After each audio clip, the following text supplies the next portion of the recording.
What's going on, y'all? It's your boy Magavelli Mills.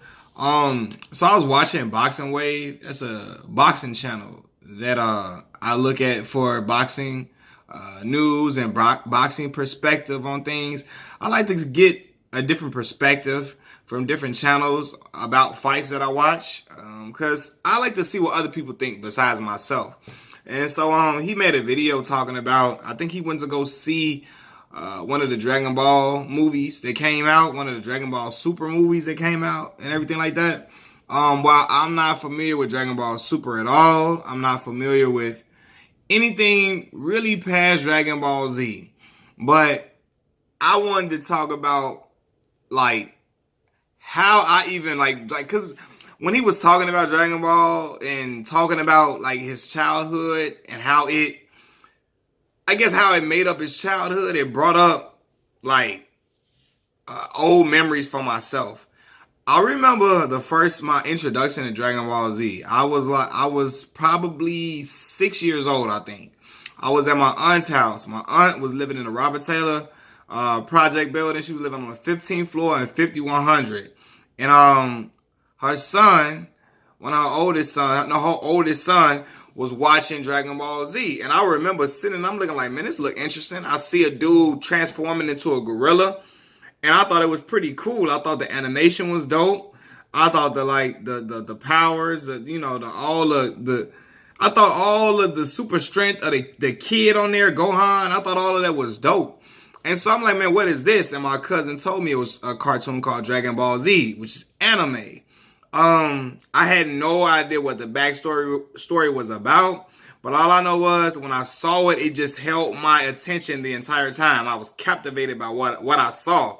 And from that point on, I remember going home and it was coming on television. It was coming on TV on Cartoon Network. And my father was a cable contractor, so we always had cable, thank the Lord, because I needed to watch Dragon Ball Z and all the rest of the other cartoons I used to watch all the time. But anyway, so when I went home, I turned to Cartoon Network and saw Dragon Ball Z, and I just was like, man, I fell in love with this cartoon, man. Like, I thought it was just dope. The storylines were dope, how it was written. Again, the animation, the characters in the story. I thought the character development was dope and how they had all different type of characters with different type of personas and I don't know, man. It was just something about it how it just engulfed my childhood completely. I had Dragon Ball Z, the covers. I had at the time my mother. This was a popular thing in Chicago. People would print off Dragon Ball Z pictures at the library or at home, print them off Google, and we would bring them to school and compare who had the coolest Dragon Ball Z pictures. Like, we would just compare them and like, man, I'll trade you this picture for that picture. I'll trade you this picture of Gohan for this picture of Goku. Like, we was doing this at school all the time.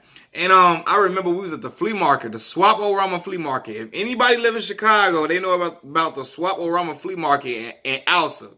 And they had a big poster. I mean, from everybody was on there, from Goku to the androids to Cell to Majin Buu. Like it was, and I didn't even know about Majin Buu at this time. I was like, who is this dude? But like, I remember I had the big poster hanging up on the wall, and when I first got it, I brought it to school on the school bus and showed all my friends, and they was just like amazed by it.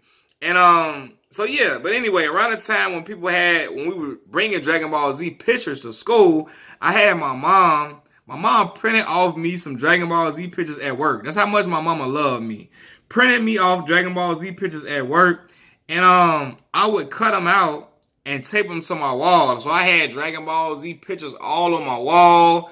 I had the video game.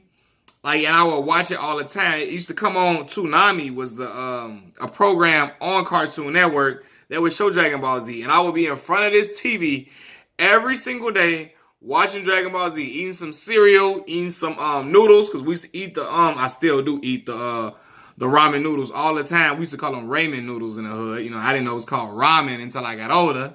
But and I'm not talking about the nasty top ramen. I'm talking about the ramen, regular ramen, man. And I would just eat these noodles watching Dragon Ball Z every single day.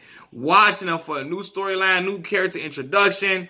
And I just thought it was cool, man, except when they would take 5 or 6 episodes for Goku to power up the Spirit Bomb. I thought that was whack, and I'm like, I'm tired of watching him just power this up for 4 or 5 episodes. Let me see the fighting.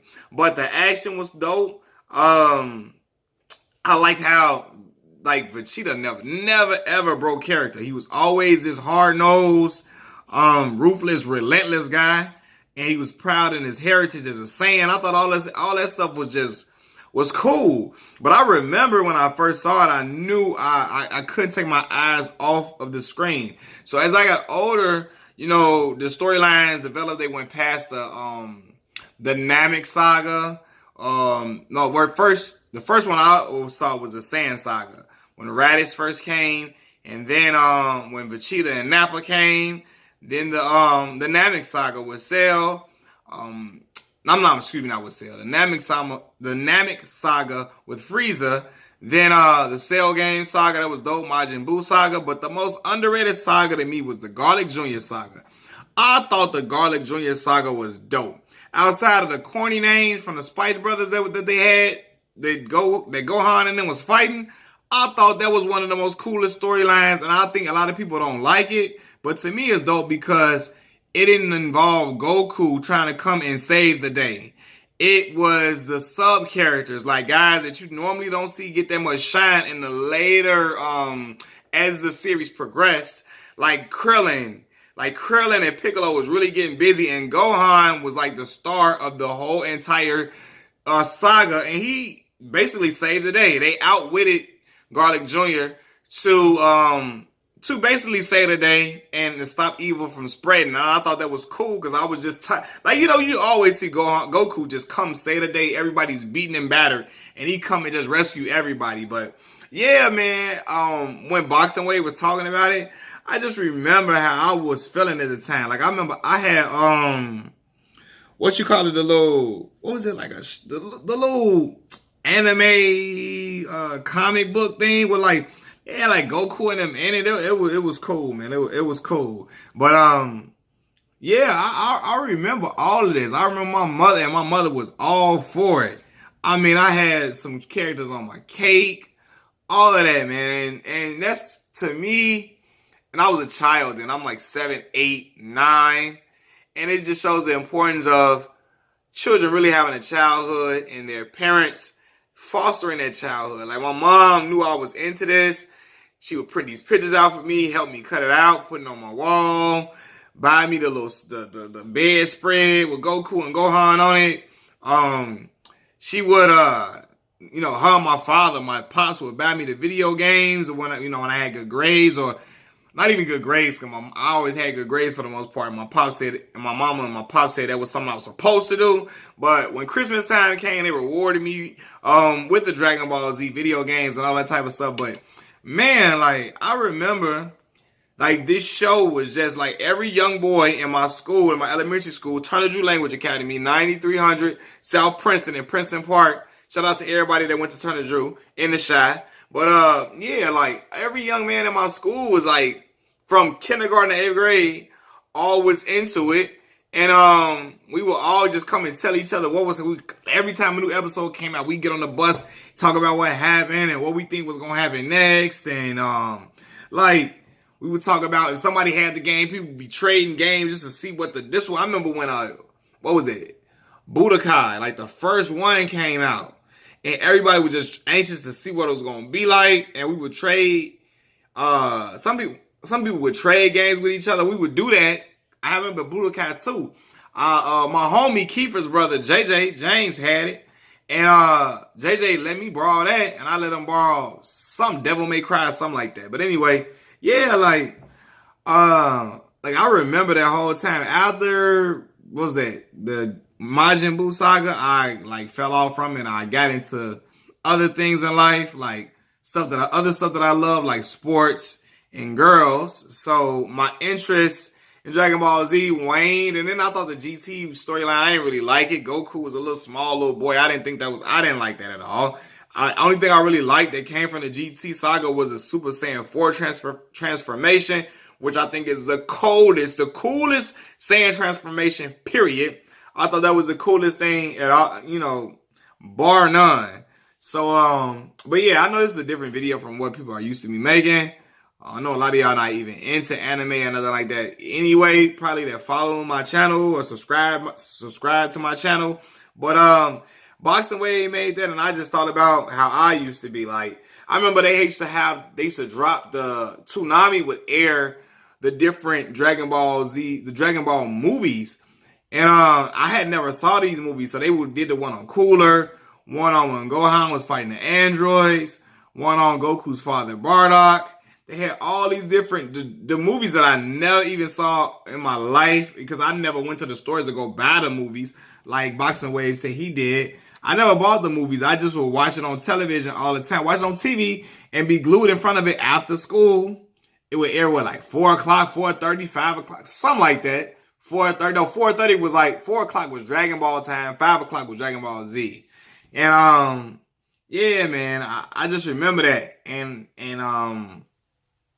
I remember when I first found out how to like the library was like letting us print it for free. Man, I was print out like I had stacks and folders of pictures. Every weekend I go up in there and go crazy. I was going to the library like every day anyway throughout the week just to like get on the internet and all that type of stuff because we ain't have it at the house. So yeah, but yeah, man, if y'all I guess I can check out some other Dragon Ball Z, the Supers. I don't know what's going on. I don't know which one to start with. If y'all got any suggestions, let me know in the comment section, man. And I'll go check it out from there. Peace.